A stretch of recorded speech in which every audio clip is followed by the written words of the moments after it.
Today begins a new era in Wisconsin. Today, I'm announcing my candidacy for the governor of the great state of Wisconsin.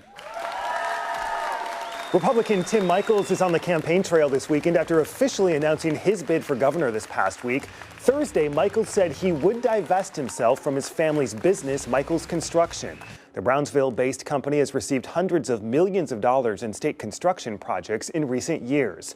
The latest Marquette Law School poll out this past week was in the field before Michels entered the race, so respondents were not asked about him. With that, the poll found Rebecca Kleefisch with 32% of the vote among Republican primary voters, Kevin Nicholson with 10%, and Tim Rampton with 4%.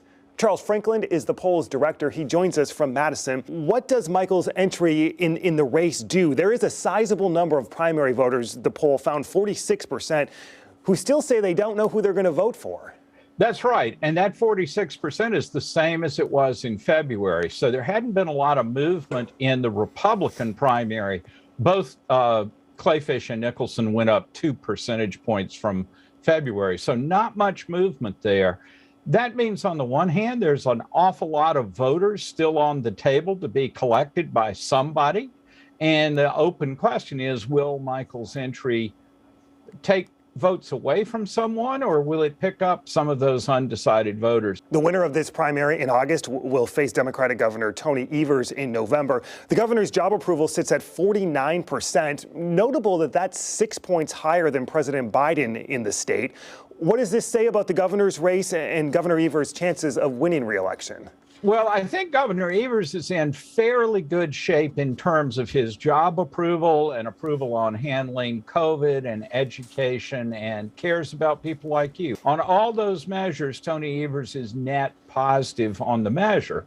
On the other hand, he's only a bit net positive by 6, as you say, on the job approval.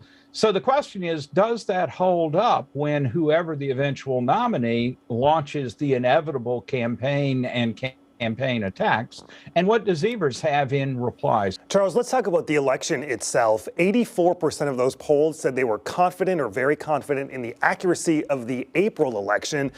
That appears in stark contrast to what they feel about 2020, some of the voters. So what's happening? Yeah, I think 2 things. One is that no one has been out claiming that the April election this month was in any way poorly managed or inaccurately counted, and voters reflect that.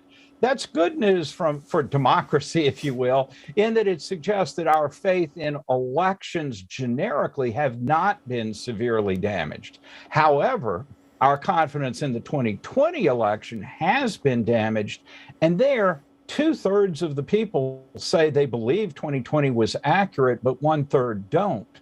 And within the Republican Party, those numbers are flipped. 2/3 are not confident in 2020.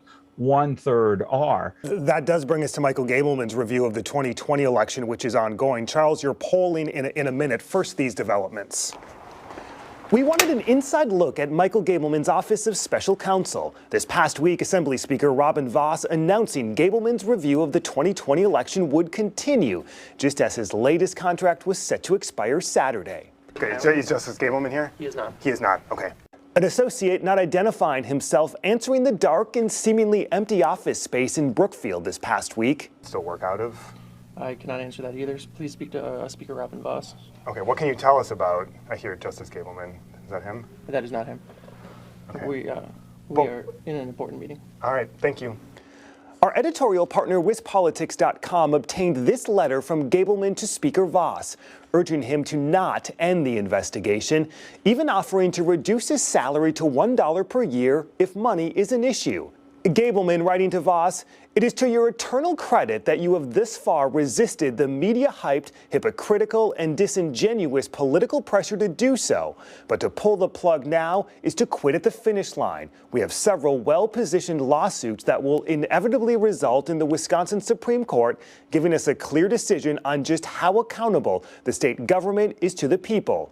Blowing up these lawsuits is a bad idea."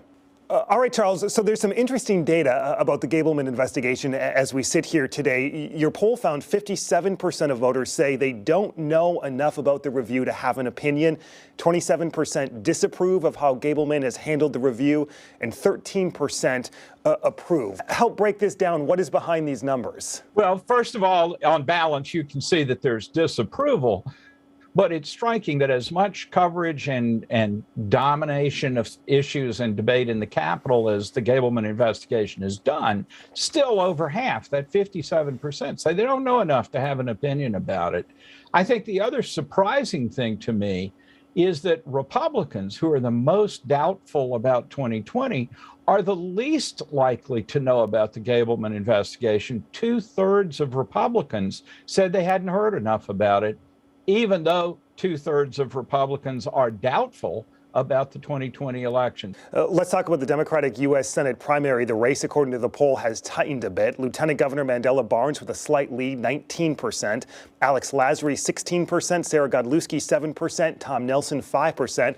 But nearly half of Democratic primary voters at this point say they don't know who they're going to vote for. Is that surprising at all, where we sit today, just in terms of the calendar? Well, as with the Republican race, it's about half that haven't made up their minds. So I think there's some parallel there between the two parties. I think that what we have seen is that Lasry and Godlewski have both had some advertising, in Lasry's case, quite a bit of advertising, and they both moved up a bit, tightening the race compared to where it was in February. On the other hand, Barnes and Nelson have not launched their advertising campaigns. There's a debate in the political science world about whether early advertising has lasting effects or whether it tends to dissipate and go away. So the decision to wait and advertise later may turn out to be a good strategic decision.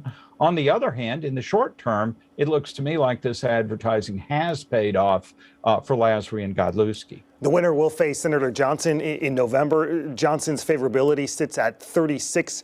46% view him unfavorably. What position is Senator Johnson in heading into re-election? He's in a negative position. He bumped up by 2 points on net from February, so a very slight improvement. But he was underwater in 2015, and then in 16 we saw him gradually climb back up and then continue to improve through November when he won re-election. So his negative numbers now are a little bit lower than then, and they've been persistently low for a while. He needs to see that turn around, and he too has started an ad campaign. Here we have the example of 2016, where he really did recover from negative ratings. So I wouldn't take anything for granted in this race. But that said, he has a ways to go to come back to positive territory for the fall election. Charles Franklin, director of the Marquette Law School poll. Charles, thanks so much for your time. We appreciate it. Thank you. Our editorial partner, WisPolitics.com, is breaking down the poll. Read more about the tightening U.S. Senate Democratic primary right now on WisPolitics.com. Up next, millions of Ukrainian refugees fleeing their homeland. Now, we're bringing you inside the Wisconsin school, preparing to potentially welcome some Ukrainian students.